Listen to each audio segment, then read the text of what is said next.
Hey guys, Josh here from the Hampshire Business Show, which is taking place on Thursday, the 14th of October at the HBS21 Stadium in Southampton. I'm delighted today. I'm joined by Abby Elliott, who's the Managing Director of Sanondaf, Hampshire South. They're actually our safe event partner for the show on the 14th of October. So Abby's going to be telling us all about the measures that we're putting in place, but she's also going to be telling us all about Sanondaf, what they do, the technology they've got, which I think is incredible when she explains it all. So Abby, thank you for your time. Great to see you. Hi, really nice to be with you, Josh. Thank you very much for inviting me on today. Awesome, great to see you. So, I think Abby, a great place for us to start this. Do you want to, I suppose, give us all a run through in terms of, Sanondaf, who you guys are and what you do? Sure, sure. We're not exactly a name that would roll off the tongue sometimes or be hugely familiar to people, but we've certainly been around for a number of years. So Sanondaf, in a nutshell, is a specialist infection prevention and control service provider. And we specifically provide touchless disinfection and decontamination services. What we mean by that is whenever there is either a presence or potential issue of a pathogen contamination. So pathogens basically are harmful microorganisms. There are microorganisms all around us, and so many that are fine, but as we all know, there are some that can be quite harmful. So those could be bacteria, viruses, molds, fungus, yeast. We deal with those issues basically. We're a global business. We first started, actually the business evolved from Malta, which is why the name is Sanondaf. It's not necessarily a British name. A cleaning company commercial cleaning company that had a contract with a number of hospitals, in Malta, was asked to tackle the repetitive issue of healthcare associated infections. And so they investigated into technology and solutions and evolved the solutions that we now have. We're now globally in 14 different countries, from South America to Africa, Asia and Europe. In the UK specifically, we launched in 2014. So we've been around quite a number of years now, nearly 8 years. We're headquartered in Scotland, and we have 25 regional teams across the British Isles. So Scotland, England, Wales, Northern Ireland, and the Channel Islands. So we're pretty England. We're pretty broad reaching, but I'm specifically Hampshire South. Nice. And you mentioned there about healthcare, etc. So is there any other industries that you guys work in? I suspect it's quite a broad range. Absolutely. Yeah. So we did sort of begin in healthcare, and we're still very, very prominent in the healthcare work that we do. As you can imagine, over the last couple of years, we've been enormously busy in hospitals, working with them with decontamination of wards and the specialist areas of the hospital that they use to contain coronavirus as a challenge.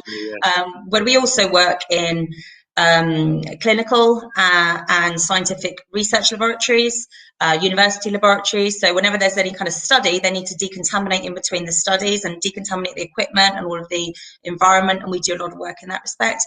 In the general domain, we work with nursing homes, daycare nurseries, schools, colleges, etc., hotels, restaurants. I mean, you can imagine it. Any contamination comes up in any kind of area of life.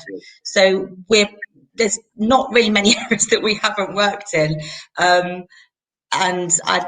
go on boats, we go on planes, trains. It's kind of any location and any domain. And in terms of technology, then, because I'm only kind of assuming here, but I suppose for all those different settings that you said that you work in, whether it's like healthcare or schools or university or labs, I'm sure they all present their own issues, right, in terms of the kind of contamination that's going on. So you need to understand the contamination and the risk and how to deal with it.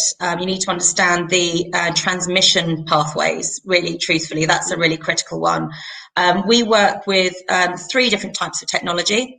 The 2 prominent ones would be what we call passive fogging, which is where we fill an entire room or space, an enclosed area, with a hydrogen peroxide vapor.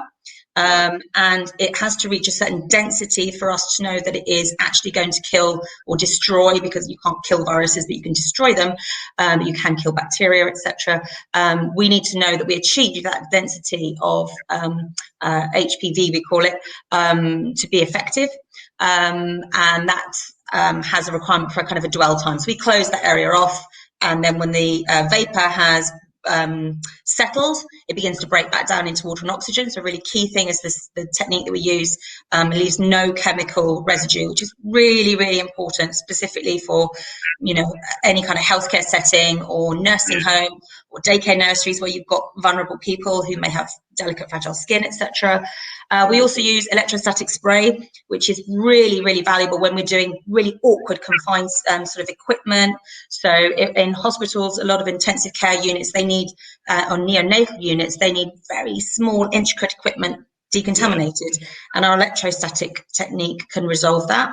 We also have another technique, which is a device I personally don't yet have in Hampshire, is the Sanondaf, which is using a UV light and extremely powerful suction mechanism to kill and destroy any contamination in upholstery and mattresses and such. So people who suffer from asthma, etc., or any other skin dermatological conditions, that's a really good sort of approach that we can use.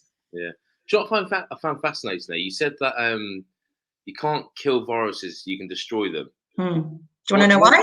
It's not a living entity. It is a parasite, if you like, the word. Not really like quite the right word, but basically it needs an organism to exist. It cannot exist by itself. So in that sort of sense, it's not technically alive. It lives off its host. Right. Wow. Look at that. It's fascinating. I was really curious about that one. And just in regards to the show, you know, because obviously I know you're a safe partner, etc. Can you just, I suppose, just give, obviously I know kind of what we're doing together, but do you mind just explaining kind of, you know, what's going to be happening as part of our partnership with you? Sure, absolutely. So obviously the challenge that we as a world are still facing, we all wish it would really kind of come to the end of the chapter, but we're still a little bit challenged with it, is coronavirus. Coronavirus is a curious pathogen in that it is not, as we all now know, it took a long time for the data to be gathered and for scientists and governments, really. I think the key thing here is for governments to be convinced that coronavirus can be transmitted in two kind of clear, distinct ways. What's called formites, which is surface-based, contact-based contamination, close-up contact, where you might be breathing in droplets of a certain size, and also airborne pathogen. That's the one that really caught us all in you know, kind of the Achilles heel, if you like, because that's really quite challenging to handle. And also we weren't prepared for that as a nation. In fact, the world wasn't really prepared for how we deal with that. But that basically means when you bring people together, you create a little bit of risk. But what we can do is create a ground zero kind of effect. So when your exhibitors all come in and set up, you've got different people entering the building. You want to completely remove any risk from that setting so that when you start your show on the 14th of October, you know everyone coming into that building is coming into the most secure environment that they possibly can. And I know you've got your other measures in place to manage the actual kind of risk of people coming in, which is absolutely on point and aligned to what the broader event industry is doing. And I used to work in the event industry for 20 years, so I've been watching it all very, very closely.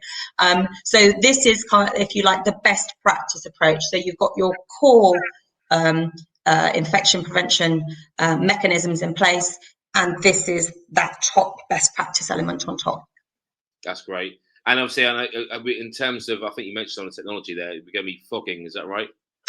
Fogging and electrostatic spray, those two are combined. They are truly quite compelling as to what we can achieve. We can do huge spaces with the passive fogging, and then we can get into those really awkward, difficult to reach places with the electrostatic. Electrostatic basically means it wraps and clings 360 degrees to whatever you pointed at. Awesome. So guys, there you have it. You know, Abby, it's absolutely fantastic. Sanondaf, Hampshire South are our safe event partners. Pleasure to work with. You know, they're going to be there, as Abby quite rightly said, giving us the, I suppose, the COVID secure environment from the off, starting off the day right in the right way. So guys, if you're not registered for your free ticket yet, head straight to hampshirebusinessshow.com.